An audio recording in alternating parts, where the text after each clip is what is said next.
Hello. Good morning. Hi, Kuya. Hi, Zach. It's almost 12 o'clock. No, okay. It's almost 12 and halos kakatapos lang nilang dalawang mag-duet. Duet. Dahil yung isa, halos kakalis lang ni Vincent mga 10 minutes ago. Nung lumabas, ayan, gusto sa mama ng isa. Tapos ito din, minom kasi ng gamot at saka pag lumalabas ako ng kwarto, yan, umiiyak. Automatic. Never fails. Usus. Yan, kaya kayo naghahawaan no? Tapos, eto si Zach kahapon, yung paracetamol niya kasi 4 times a day. After taking the first niyang, ayaw pa niya magpa-camera kanina, ha?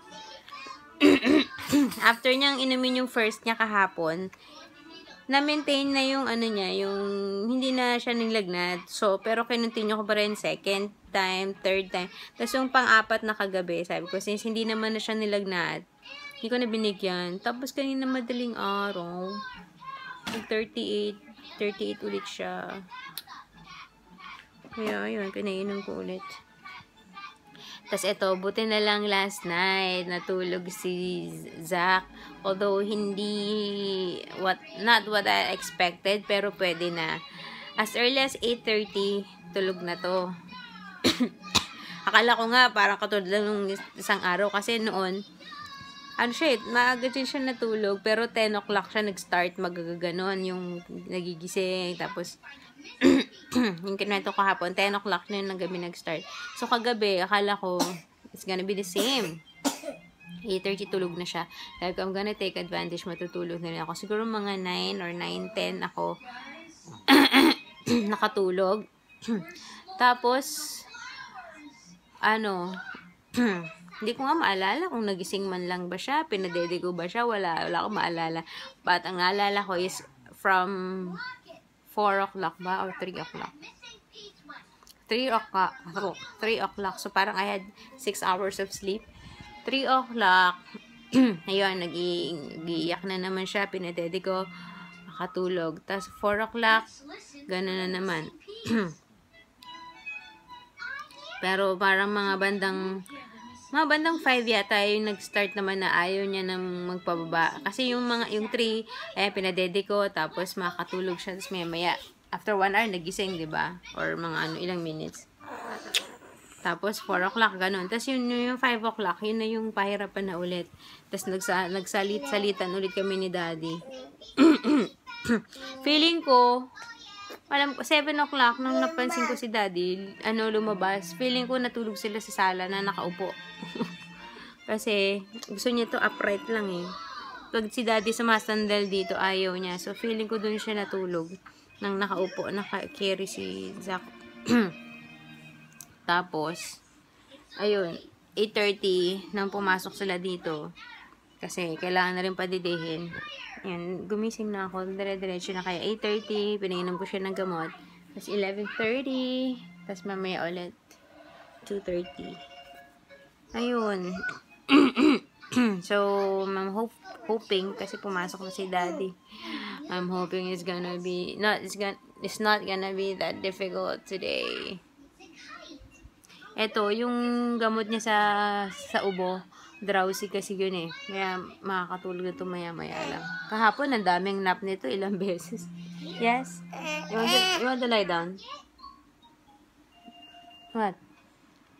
So, yun. Good morning, guys. Pinakain ko na rin pala to pero konti-konti na kinain niya sa baon ng sinigang. Excuse me. Namaya na ako. Yes? You want me to lie down? What's that? Okay, wait.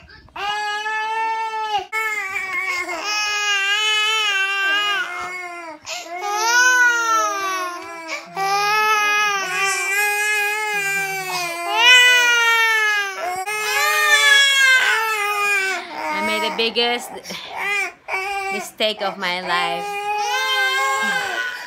What do you want?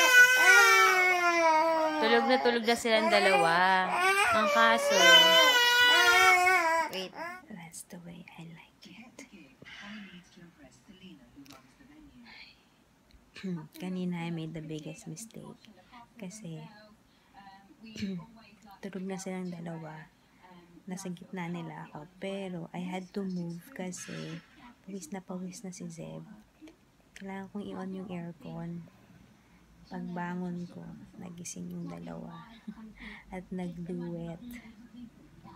So, naantok pa kasi. So, tulog na. Naman yung Thomas niya. Talagang favorite niya yan. So, ko rin matulog. It's ano na, part. Mag-aalas 2 na pala. Di pa ako makain. And I cannot move again. I cannot risk it. So, I'll just take a nap. Hi guys, it's 3:39. Nagising na si Zach. Hi. Kakain na ako kasi nangihina na ako sa gutom. Si Zeb tulog pa din. So yeah, kain tayo guys. Oh yes, we are out. Dahil nagmamaktol na isa doon. Actually, hindi pa ako tapos kumain. Nagising yan eh. Tapos, ayun, iyak na iyak. And then, I tried to hold it off for a while kasi kanina tirik pa yung araw. Ngayon, magpa 5 o'clock na. Pero, parang walang araw eh. Kahapon, lumabas kami ganitong oras. Ang init-init. So, nadaling ko sa palaruan. Tignan ko kung maglalaro. Kung may energy siya. Eh, kakainom niya lang ulit ng gamot niya sa ubo. Na drowsy. So, may antokin na naman to. So, let's go. Change position na ang dalawa. Dahil ayaw maupo. Gusto pa karga. Buti na lang may carrier. Laking tulong. Yan yung isa. Ay, paliliguan ko muna si Zeb kasi sobrang lagkit na. Hindi rin to naligo kahapon eh. So, gusto ko mang maligo. Hindi ko alam paano si Zach. So, we'll see. Baka si Zeb muna. It's ano na, 6:10, 6:15. Hopefully, maka-out na si Daddy. Maya ako tumitingin sa relo eh. Sabi ko, konti na lang, uwi na si Daddy. Hello guys. It's almost 8:20 na.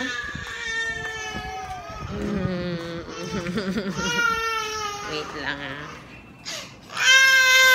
Why? What's wrong? You don't like your hat? You don't like your hat? Change position. So, ayun na nga. Pagdating ni Daddy, naligo talaga ako agad. I needed my me time. I'm so stressed. That was a good 15-20 minute shower. And then now we're going out to eat kasi wala kaming food dahil yung kinain ko kaninang lunch, yun yung niluto ko kahapon na sinigang. Tapos natira na lang 2 pirasong baboy. Wala nang kanin. Parang sabi ko, useless magsaing ako tapos ng 2 pirasong yun. Kaya, magsa-Subway kami. Gusto ko ng Subway. And then, bibili ako ng ingredients for Zach's, tomorrow? Spaghetti. It's his 6-month. Grabe. 6 months na si Zach. I hope I find the energy to cook tomorrow. Okay, tawid na kami. Big boy now.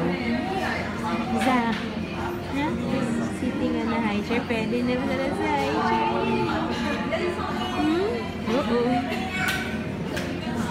Where's Kuya? Where's Kuya? Where's Kuya?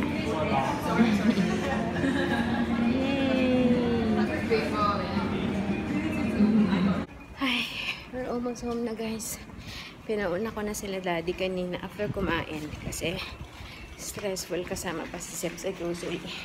Pero stressful din pala itong si Zach kasi inaantok na.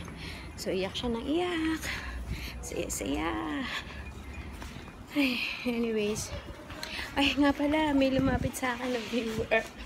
May lumapit sa akin na viewer kanina sa subway, si Sis Jen Salonga. Hi! Thank you for watching. Oh, well, pwede rin. Thank you for watching. Tsaka, thank you sa paglapit.